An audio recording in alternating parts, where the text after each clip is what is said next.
Oula, je suis toute seule cette fois, mais petite introduction rapide pour vous expliquer le pourquoi du comment on fait cette vidéo, on fait celle-ci dans le but de vous montrer tout le processus d'organiser une compète, parce que très souvent quand on discute avec plein de gens en compète, ils nous demandent comment ça se passe d'organiser des compètes. On est clairement pas des experts là-dessus, mais on aime bien. Plusieurs d'entre vous ont compris qu'on avait déposé un dossier pour organiser les championnats de France 2024. Malheureusement, c'est pas notre dossier, mais on est très content que ce soit l'équipe de Valentin qui ait été prise. On est très content de ce qu'on a fait. Je remercie encore beaucoup notre équipe d'orga qui ont été des bonbons. Vraiment, ils ont fait tellement de trucs, vous imaginez même pas. Bisous, cœur sur vous, vous avez été des amours avec nous et très fiers de notre travail, même si c'était pas nous les gars. En fait, on a eu plusieurs mairies dans le coin qui se sont réveillées un peu après la bataille lorsqu'on a fait le dossier des championnats de France. Ils nous ont dit ok, on vous donne une salle, il n'y a pas de problème, mais ils nous ont dit ça genre en août. Les gars, on a fait des recherches fin septembre et calculs sont pas bons. On les a recontactés, on leur a dit bon, les championnats de France, les gars, ratés, mais on est quand même intéressés pour avoir des salles parce qu'en région parisienne, c'est une galère d'avoir des salles, vraiment une galère. De par le prix, en général, gros lieu égale gros prix. mais voilà, on y arrive, on s'en sort, on trouve des solutions. Donc plusieurs mairies nous ont demandé s'ils pouvaient nous aider, etc.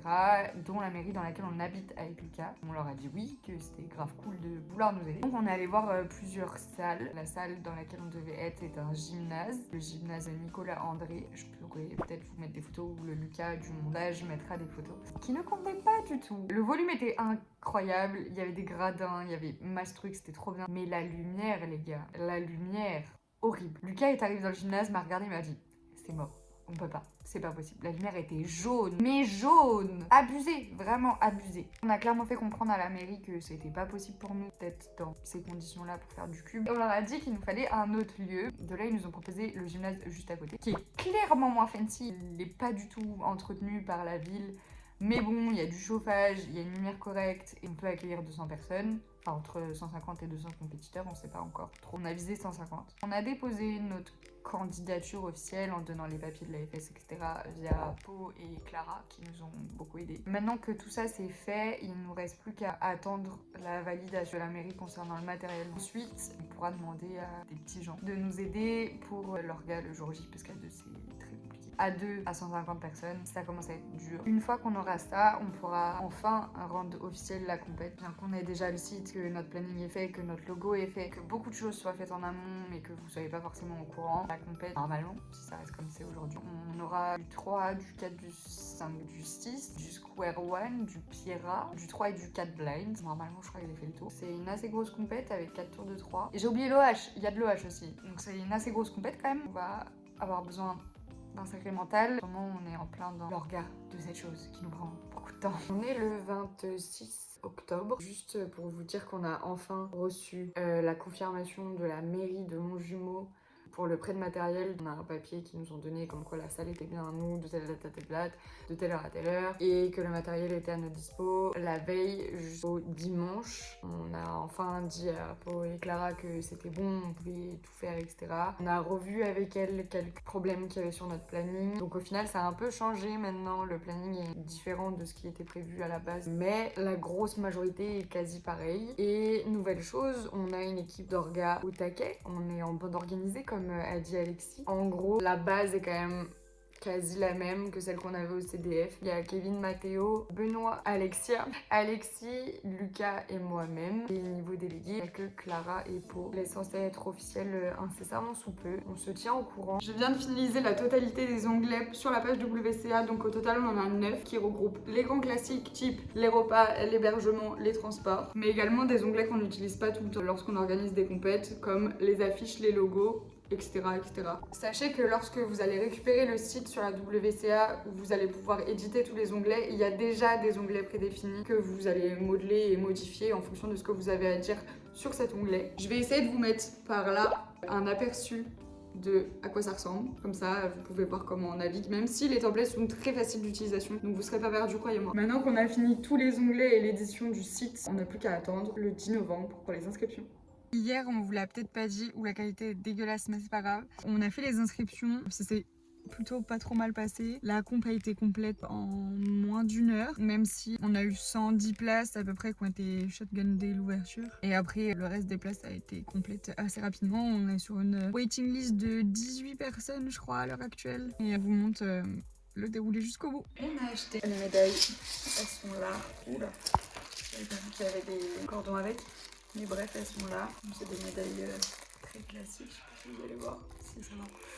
Autre chose que j'ai également reçue hier, vient un collègue à moi qui a son auto-entreprise d'impression 3D et qui, pour ceux qui étaient là à Massy, m'avait fait les médailles. Là, on a décidé de ne pas refaire de médailles puisque on était déjà sur un plan A qui au final est devenu un plan B avec les médailles de Décathlon. Mais on voulait un emporte-pièce à l'effigie de la con. Donc on a fait des emporte-pièces avec notre logo. Donc ça c'est très chouette, on en a 2.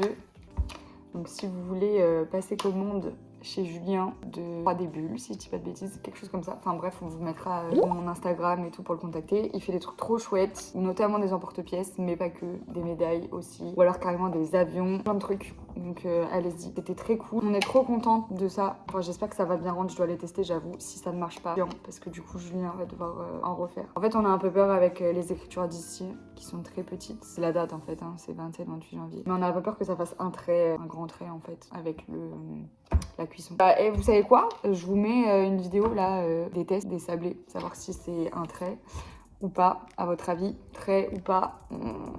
Je sors de chez Emmaüs et j'ai eu la bonne surprise de trouver des coupes qui étaient en bel état de conservation. Enfin, il y en avait une dizaine à peu près et j'en ai pris 2 au cas où je n'arrive pas à enlever l'étiquette de l'une qui était vraiment belle et juste pas abîmée et juste un peu sale, donc je vais devoir les nettoyer et après retirer les anciennes étiquettes pour la remplacer avec la nouvelle étiquette comme j'avais fait à Massy. Donc si vous avez un Emmaüs proche de chez vous, n'hésitez pas à aller faire un petit tour là-bas. Des fois, il y a vraiment des trucs pas chers du tout et qui peuvent vous servir. L'année dernière également, j'avais fait un tour chez Emmaüs et j'avais eu la bonne surprise de trouver la quasi-totalité de tous les cordons de médaille pour la comp. Et ça pour quelques euros, genre 2 ou 3 euros de mémoire. Je les avais pas notés, mais c'était vraiment ridicule. Donc si vous en avez un, faites un tour. Ça peut vraiment être intéressant. On vient de finaliser les derniers petits détails, c'est-à-dire qu'on a imprimé des panneaux pour que vous soyez pas perdus, parce que j'avoue que le lieu il est un peu chiant à être trouvé. On a également fait des badges, genre pour les tuteurs, pour les délégués et pour les orgas. Et on a également fait des petits chevalets où vous allez pouvoir retrouver le planning ainsi que les stages, parce que vu qu'on a 2 stages, je pense qu'on va passer notre journée à dire la stage bleue c'est de tel truc à tel truc et la stage rouge c'est de tel truc à tel truc. Donc pour essayer de limiter ce genre de questions, on s'est dit que ça pouvait être une bonne idée. Alors ici je suis en train de découper toutes les petites icônes qui va se trouver sur les médailles recto verso par event. C'était hyper long, j'y ai passé une éternité parce que c'est très minutieux. Puis après je les ai collées, donc je vous laisse avec le résultat. A few moments later. Donc là on a les ors, les argents et les bronzes qui sont toutes les 3 mises avec des étiquettes avec les veines de devant et de derrière. Je vais procéder à les mettre dans les médailles qu'on a achetées nous sur Amazon. On a eu 50 pour une dizaine d'euros. Et c'est parti! Je vous ai pas tenu au courant, mais on a fait les groupes. Sachez que les groupes c'est vraiment une galère. On a 2 stages, enfin du moins j'ai trouvé ça galère de fou. Mais à plusieurs on s'en sort. En gros le seul problème et la seule contrainte que nous on avait, c'était que on est 150. Les impressions, fallait trouver une solution. Et du coup on pouvait imprimer que en milieu de semaine, alors que la compète c'est le week-end. Donc tous les aléas entre guillemets et tous les gens qui valident leur inscription ou qui se désinscrivent d'event ou qui ne viennent pas du tout, peut provoquer des changements et donc faire des scorecards à la main. Donc on a fait ça aujourd'hui et j'ai également acheté tout ce qu'on avait besoin pour la buvette. J'ai mis -1 dans la compète, je emmène avec moi. Du coup on a un énorme contretemps, c'est que Victor qui devait ramener les cache-cubes d'Ayange ne vient pas majoritairement pour la grève qui allonge son trajet. Sauf que du coup on n'a pas de cache-cube, donc on va recycler ceux que j'avais à Massy du coup et on va essayer d'acheter des pots de fleurs pour ça servir de cache-cube. Donc si on a des pots de fleurs, désolé les gars, mais maintenant vous savez pourquoi vous avez